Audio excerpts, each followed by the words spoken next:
awal hingga akhirnya ke dalam tangan Tuhan. Segala pikiran yang dapat mengalihkan keluar dari ruangan ini, kami tolak di dalam nama Yesus. Dan kami rindu Roh Kudus berkuasa atas hidup kami. Dalam nama Yesus, kami siap sambut berkat firman-Mu. Haleluya. Amin.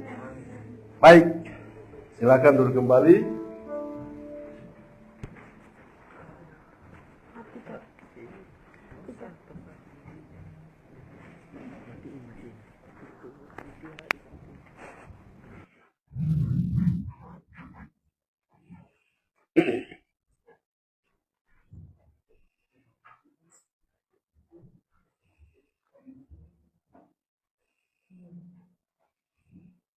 Shalom. Sekali lagi, shalom. Selamat sore, ya. Karena begitu besar kasih Allah akan dunia ini, sehingga setiap orang yang percaya, termasuk kita yang hadir pada sore hari ini, dengan tujuan supaya tidak binasa, melainkan beroleh hidup yang kekal. Pada kesempatan ini, secara pribadi, saya mengucap syukur kepada Tuhan karena dalam tugas pelayanan yang lain beberapa bulan saya ke Papua dan kembali kita ketemu dengan muka yang sehat walafiat. Walaupun ada masalah, tantangan, itu biasa, ya. Sebagai anak-anak Tuhan, hal itu biasa. Tetapi lebih luar biasa adalah kita masih hidup diberikan kesempatan untuk bisa berkarya bagi Kristus. Bapak Ibu, Saudara sekalian yang saya kasih dalam Tuhan kita Yesus Kristus, kita akan melihat firman Tuhan pada sore hari ini. Kita mengangkat Alkitab kita yang terdapat di dalam Kitab Yakobus 1 ayat 26 hingga 27. Mari kita akan baca secara bersama-sama. Kalau sudah buka, kita baca secara bersama-sama. Ayat yang ke-26 dan 27. 1, 2, 1, 2, 3. Jikalau ada seorang menganggap dirinya ibadah, maka sia-sialah ibadahnya itu. Ibadah yang murni dan yang takut di hadapan Allah Bapa kita ialah mengunjungi yatim piatu dan janda-janda dalam kesusahan mereka dan menjaga supaya dirinya sendiri tidak dicemarkan oleh dunia. Ya. Di bawah satu tema pada sore hari ini adalah ibadah yang murni. Bapak Ibu Saudara sekalian yang saya kasih dalam Tuhan kita Yesus Kristus. Kalau kita melihat bagaimana yang diceritakan dalam Alkitab tentang ibadah yang murni itu. Ya. Seringkali manusia itu menilai ibadah itu dari tampak depannya. Seperti baju yang bagus, seperti saya bisa pakai jas yang keren, ya. Atau mungkin kata-kata saya itu bagus, ya. Atau pimpinan pujian yang hebat. Ya. Tapi bukan itu, ya. Tapi bukan itu. Yakobus berbicara begini, ibadah yang murni adalah ibadah yang mengalir dari hati yang diperbaharui oleh Kristus dan diwujudkan dalam kasih kepedulian serta pengendalian diri. Bapak Ibu yang saya kasih dalam Tuhan kita Yesus Kristus, dalam bagian ini kita akan melihat ada 3 hal yang penting. Yang pertama adalah ibadah yang palsu. Ya, kalau berbicara ibadah yang murni, pasti ada palsunya. Ya. Kita lihat di dalam ayat yang ke-26 ya. Ayat yang ke-26. Coba baca satu orang.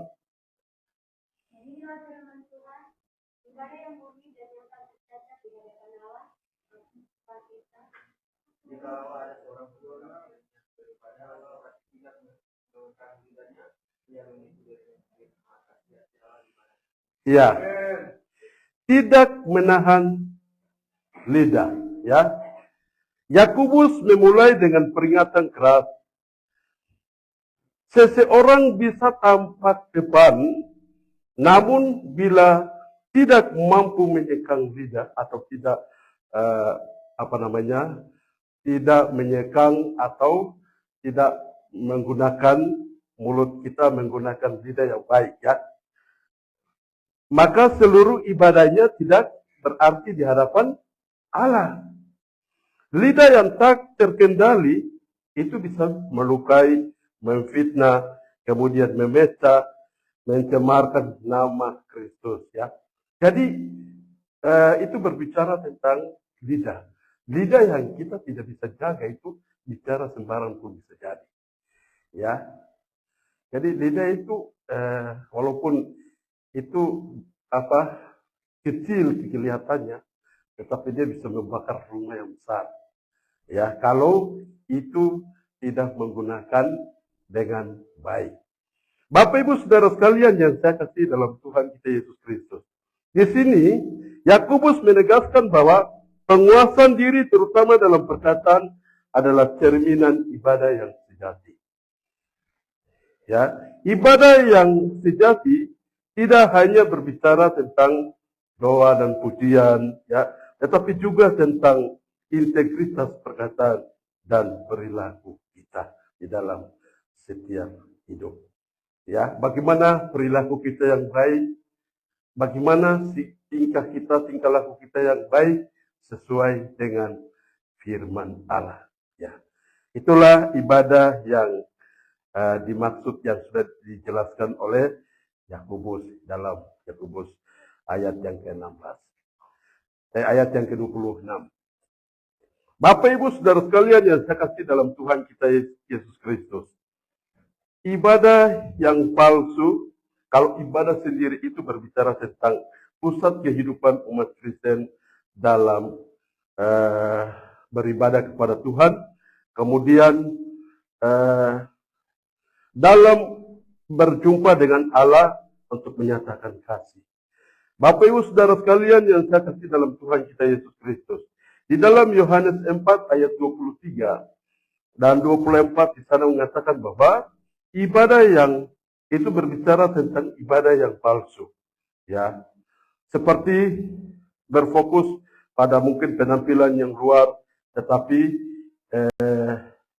tidak dengan kebenaran, ya. Bapak Ibu Saudara sekalian yang saya kasih dalam Tuhan kita Yesus Kristus, ibadah yang tidak dilandasi ketaatan dan kasih, itulah ibadah yang palsu, ya. Jadi dalam Amos 5 ayat 21 dan 24 itu berbicara tentang ibadah yang tidak dilandasi ketaatan dan kasih. Kemudian di dalam Yesaya 21 ayat 21, ya. Jadi itu berkata, aku sudah jemu dengan korban-korbanmu. Ketika kamu menadakan tanganmu untuk berdoa, aku tidak akan mendengarnya. Sebab tanganmu penuh dengan darah, ya. Jadi itu ibadah yang sudah menodai, ya, di hadapan Tuhan. Bapak Ibu Saudara sekalian yang saya kasih dalam Tuhan kita Yesus Kristus, ibadah yang menyembah diri sendiri itu juga termasuk ibadah yang palsu. Ya, kemudian ibadah tanpa pertobatan dan pembaharuan hidup, itulah ibadah yang palsu. Ya, jadi ibadah yang sejati itu bukan soal dilihat dari pandangan luar, Ya, tetapi ibadah yang sejati adalah penuh kerendahan diri di hadapan Tuhan, menyembah dalam roh dan kebenaran. Bapak Ibu Saudara sekalian yang saya kasih dalam Tuhan kita Yesus Kristus. Yang kedua, kita bisa melihat bahwa ibadah yang murni. Seperti apa ibadah yang murni? Di dalam ayat yang ke-27a tadi, mengunjungi yatim piatu dan para janda, ya. Ya, dalam bagian ini Yakobus menjelaskan bahwa ibadah sejati bukan hanya hubungan vertikal dengan Allah, tetapi juga hubungan horizontal dengan sesama, ya. Jadi kita bukan hanya kita menyembah di hadapan Tuhan, tetapi kita malas tahu dengan sesama, malas tahu dengan orang yang sedang membutuhkan, ya. Jadi itulah Yakobus lebih menekankan di dalam pasal 27 adalah ibadah yang sejati itu bukan hanya hubungan vertikal dengan Tuhan, ya, tetapi juga hubungan horizontal, ya, antar sesama. Jadi kebersamaan itu penting. Artinya bahwa kita bisa saling menolong, ya, kemudian saling memaafkan kalau sudah bersalah, ya. Jadi kehidupan ini juga sangat penting dalam mewujudkan ibadah yang murni di hadapan Tuhan. Dengan demikian, ibadah yang murni adalah ibadah yang berbuah dalam tindakan kasih, ya, empati dan solidaritas terhadap mereka yang menderita. Bapak Ibu Saudara sekalian yang saya kasih dalam Tuhan kita Yesus Kristus. Dalam bagian ini juga penting kita juga sebagai umat Tuhan punya hak untuk membela kepada orang yang sedang melakukan tindakan kekerasan, orang yang sedang membuat atau sedang menghadapi masalah. Ya, seperti kalau kita dilihat di Indonesia itu banyak gereja-gereja itu sedang ditutup, kemudian sedang dipalang dan lain sebagainya. Nah, di situ kita punya peran penting. Kita sebagai generasi muda Kristen itu kita harus membela, itu hubungan kita dengan sesama yang sedang menderita. Ya, kalau kita di Papua itu banyak masalah, banyak. Jadi masalah orang lain, umat Tuhan jadi korban, korban konflik, korban kekerasan, pendeta jadi korban, ya, hamba Tuhan majelis jadi korban. Nah, jadi ini bagaimana tanggung jawab kita sebagai gereja terhadap melihat masalah-masalah itu. Bapak Ibu Saudara sekalian yang saya kasih, jadi itulah ibadah yang sejati. Kita menyuarakan suara kenabian, ya, menyuarakan suara kebenaran. Ya, ini bukan salah kalau kita mengangkat masalah itu. Ini suara kenabian, ya. Di depan kita gereja kita dibakar, misalnya. Di depan kita jemaat kita itu dihajar dengan orang-orang yang tidak kenal, ya. Apakah kita biarkan? Ya. Bapak Ibu Saudara sekalian yang saya kasih dalam Tuhan kita Yesus Kristus. Itulah ibadah yang sejati. Ya, ibadah yang sejati adalah bukan hanya hubungan dengan Tuhan, tetapi juga hubungan dengan sesama. Kita saling membutuhkan satu dengan yang lain, menyelamatkan yang lain. Jadi itu seperti visi misi gereja kita ini, jemaat kita, bahwa kalau di gereja kita, Kema Injil Kimi di tanah Papua, itu berubah untuk menjadi kuat. Ya, dan kita kalau melihat visi misi jemaat kita menjangkau yang tak terjangkau, ya, yang terabaikan, ya. Itulah visi misi kita. Artinya itu saling connect dengan bagaimana kita melakukan ibadah yang murni, yang sejati kepada sesama yang kita kenal, ya. Bapak Ibu Saudara sekalian yang saya kasihi dalam Tuhan kita Yesus Kristus. ibadah yang murni sebagai tanggapan terhadap kasih karunia Allah. Ibadah Kristen yang murni lahir dari kesadaran bahwa manusia telah diselamatkan oleh kasih karunia Allah melalui Yesus Kristus. Roma 12 ayat 3. Itu lebih menegaskan bahwa persembahanlah tubuhmu sebagai persembahan yang hidup dan kudus yang berkenan kepada Allah. Itu adalah ibadah yang sejati. Bapak Ibu Saudara sekalian yang saya kasih dalam Tuhan kita Yesus Kristus. Ayat ini bukan sebagian menyerahkan kepada Tuhan, tetapi seluruh hidup kita mempersembahkan kepada Tuhan. Jangan setengah-setengah. Jangan mungkin ya saya menyerahkan mungkin 1 bulan ya, tapi bulan berikut itu saya harus kembali. Itu tidak. Ya, jadi itu bukan ibadah yang sejati. Kalau ibadah yang murni itu seluruh seantero hidup kita menyerahkan ya.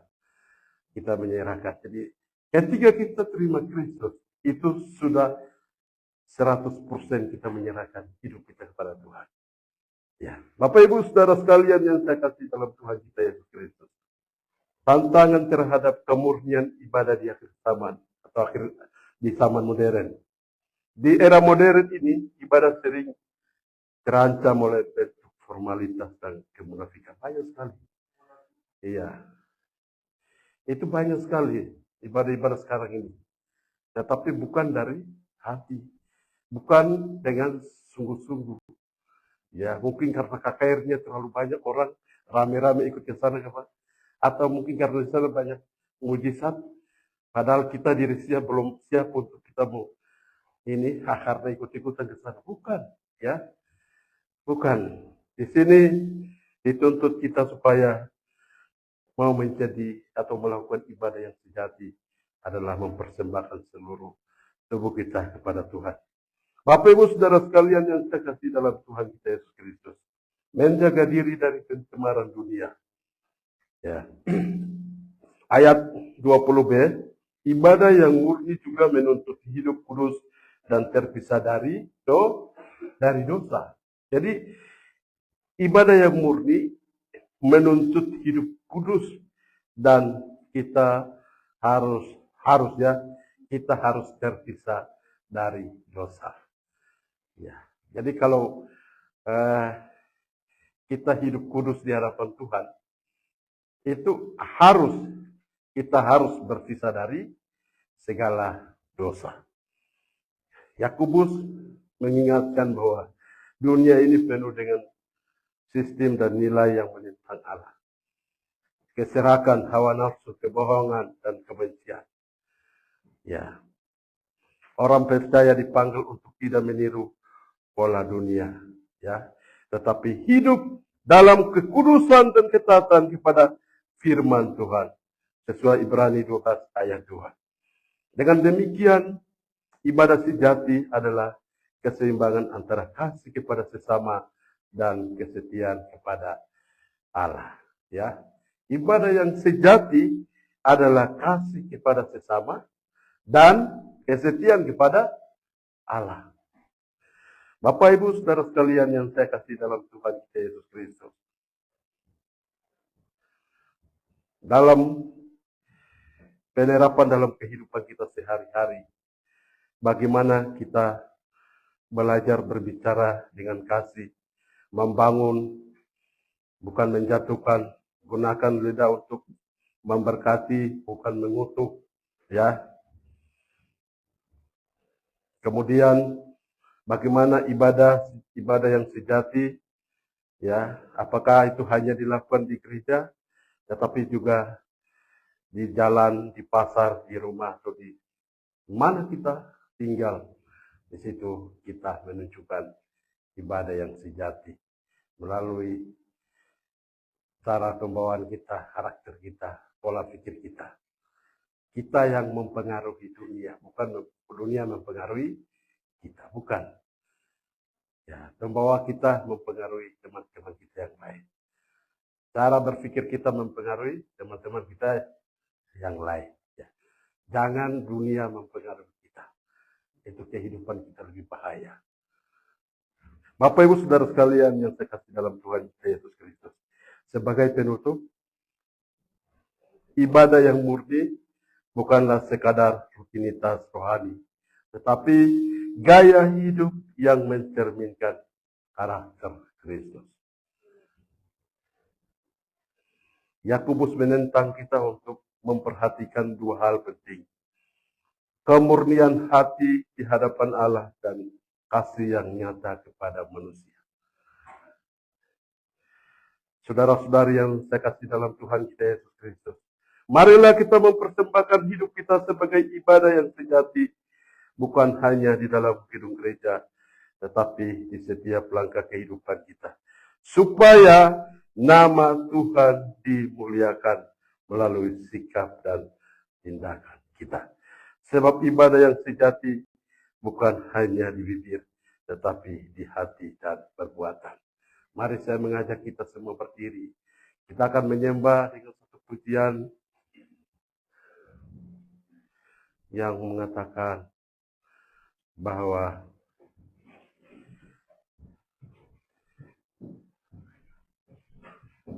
ku mau cinta Yesus selamanya.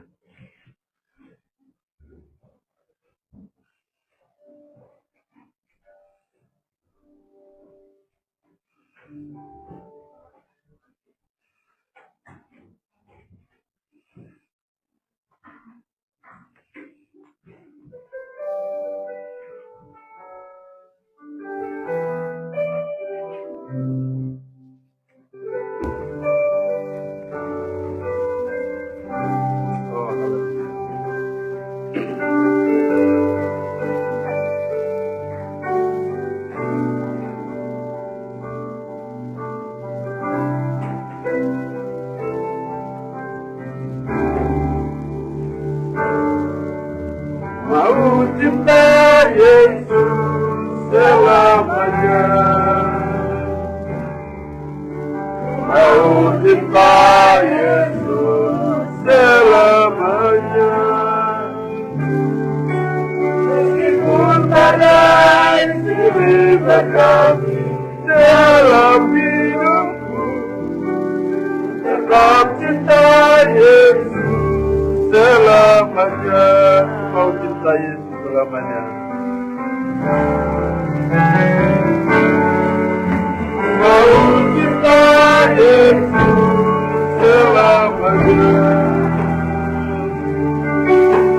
Mau cinta Yesus selamanya. Meskipun badai silih berkami dalam hidupku, tetap cinta Yesus selamanya.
Terima kasih Bapa. Engkau Allah yang tidak pernah berubah. Engkau Allah yang tidak pernah tinggalkan kami dalam kehidupan kami. Engkau selalu menyertai dalam setiap musim kehidupan Bapa. Seringkali kami menyakiti Tuhan. Seringkali kami tidak mentaati ataupun perintah-Mu. Seringkali kami jatuh dalam dosa. Tetapi kasih-Mu, berkat-Mu, anugerah-Mu selalu mengalir. Terima kasih Bapa, terima kasih. Kami tidak bisa memberikan sesuatu apapun yang kami miliki. Atas pengorbanan Yesus di kayu salib. Atas pengampunan, atas keselamatan, atas kesembuhan. Bahkan berkat yang Kau beri nafas hidup. Hingga sampai pada hari ini. Sebagai ucapan syukur kami kepada-Mu di malam sore hari ini. Engkau melihat setiap hati kami ya Tuhan. Hari ini kami berkomitmen dengan Tuhan. Hari ini kami rindu hidup di dalam Kristus. Walau dunia melihat kami tidak mampu. Walau dipandang dunia ini kami tidak bisa buat apa-apa. Tetapi di mata Tuhan kami sangat berarti. Di mata Tuhan kami sangat berharga. Terima kasih Bapa. Pakailah kami seturut kehendak-Mu ya Tuhan. Urapi kami oleh kuasa Roh Kudus. Kami mau keluar untuk menangkap jiwa-jiwa baru bagi kerajaan-Mu. Memberitakan Injil kepada segala suku bangsa. Pakailah kami seturut kehendak-Mu. Jadikan kami sebagai rumah doa. Jadikan kami sebagai lilin untuk menerangi Bapa. Terima kasih Yesus, terima kasih. Kalau bukan kami siapa lagi Bapa? Kalau bukan hari ini kapan Bapa? Kami ingin Engkau hadir. Kami ingin Engkau pakai kami selagi kami hidup. Terima kasih Bapa Yesus, terima kasih. Tuhan, terima kasih. Atas berkat firman yang Kau beri bagi kami di sore hari ini. Terima kasih. Inilah doa dan harapan kami. Dan serahkan dan kami berterima kasih atas berkat firman pada sore hari ini dengan pengucapan syukur. Dalam nama Tuhan Yesus, hamba sudah berdoa mengucap syukur kepada Allah Bapa di surga. Mari kita semua yang percaya katakan amin.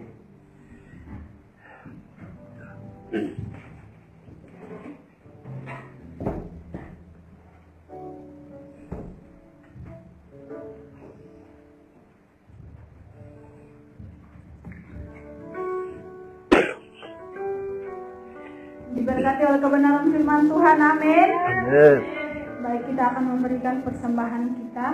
Namun sebelum kita memberikan persembahan, saya persilakan yang bertugas untuk membawa kita dalam doa persembahan.